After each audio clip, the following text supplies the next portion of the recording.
Very good. All right, so let's get started. This is one of the questions. I'll just leave that there for now. Let's get started with our panelists now that we understand what you would like to hear more about. We'll get started with Dr. Roy Hill. Roy Hill, he has a book here on the back, and it tells about all of his research on the near-death experience. He has interviewed hundreds of people who've had near-death experiences. So scientific, empirical information. With that introduction, we'll let Roy take it away, and we'll get started. Thank you. Thank you, JJ. It's great being here today. And I can tell by your questions, I know all of you have a sincere interest in the topic. And I hope we can answer some of those questions and understand things in a different way, maybe even expand your own spirituality a little bit. And that's why we're here. We're really here for all of you. Near-death experiences, I think, is a bit of a misnomer. I like to call it a brief death experience because people really have died, although there are some people who have been in comas who've also had similar experiences. Today, you're going to hear a number of attributes about near-death experiences. I want to go over 5 that I think are most important. And I have reviewed about 4,000 near-death experiences and then interviewed a number of people myself. And the 5 main attributes that I have noticed: 1, your consciousness is meaningful, expansive, and eternal. 2, you have a unified interconnection with all living beings, including God. 3, the fabric of the universe is made out of love, and you are its threads. 4, you are deeply and unconditionally, and that's important, unconditionally loved beyond earthly measure. And you'll hear that today, just how much loved you all are. And finally, you have nothing to fear. Death has no sting.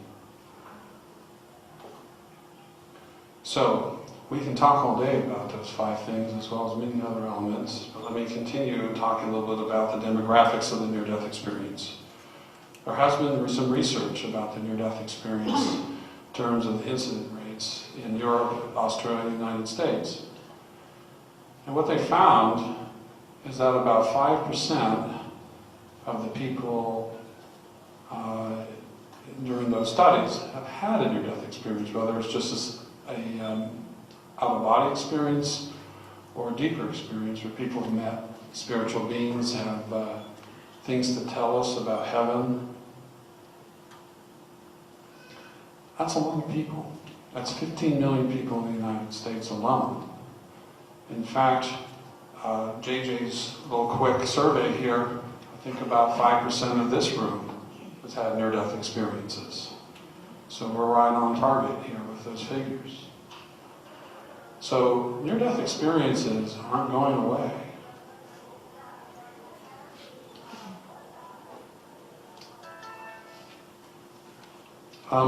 I had a talk to a pastor at the Methodist Church, and like him, we both come from a Baptist background.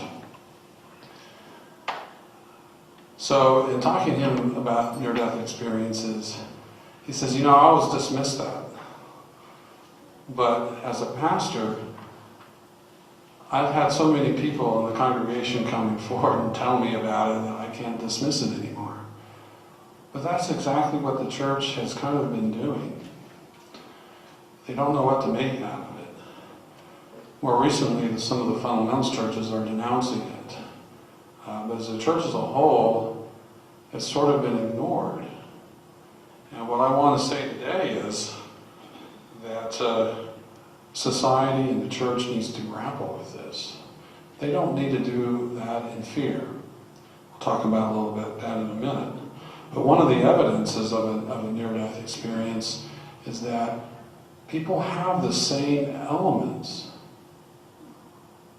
no matter their age, their culture, socioeconomic status, their religion, their language, their country. So a 5-year-old is going to have the same elements as an 80-year-old.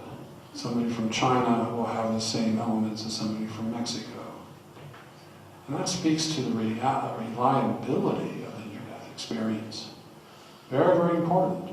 And even an agnostic or an atheist may have experienced the same elements as a Christian or a Buddhist or a Hindu. So, for me, that makes me take pause and think about spirituality in an expanded way. There are many other elements that support near-death experiences, and I wish I had more time to go over them. I recommend this book, Evidence for the Afterlife, by Jeffrey Long. He's a physician who wrote about the empirical evidence of near-death experiences, and he focuses on 9 main lines of evidence. My point here is to say that with the reliability and so many people having these experiences, that we need to take it seriously. So why are they important? They're important because these are ambassadors from heaven. These people right here are ambassadors from heaven. And in the Christian point of view, not since Jesus and the apostles have people come back with so much first-hand information about the other side. Another reason I think it's important, when you ask the question, why are so many people having near-death experiences now? 40, 50 years ago, they were there, but they were rare. But now, thousands of people are having, millions of people having, maybe worldwide hundreds of millions. Why are so many people having them right now? True, medical technology is bringing more people back, but that only explains some of the answer. The big answer is the human species is at a threshold. We have advanced so far technologically, but we have not advanced far spiritually. And I do believe that God is sending us new information for a new age to keep us from destroying ourselves, and the choice will be ours. So I think it's critical that people listen to what people are saying about near-death experiences. So what should be the response of the church? I think primarily and foremost, you have nothing to fear about the near-death experiences. That really, I see it as an expansion of spirituality. Like I said, shared earlier, I was raised Baptist, and then I had my own transformative spiritual experiences. They weren't near-death experiences, but they were still very important. I'm so sorry. That's okay. It flipped into it itself.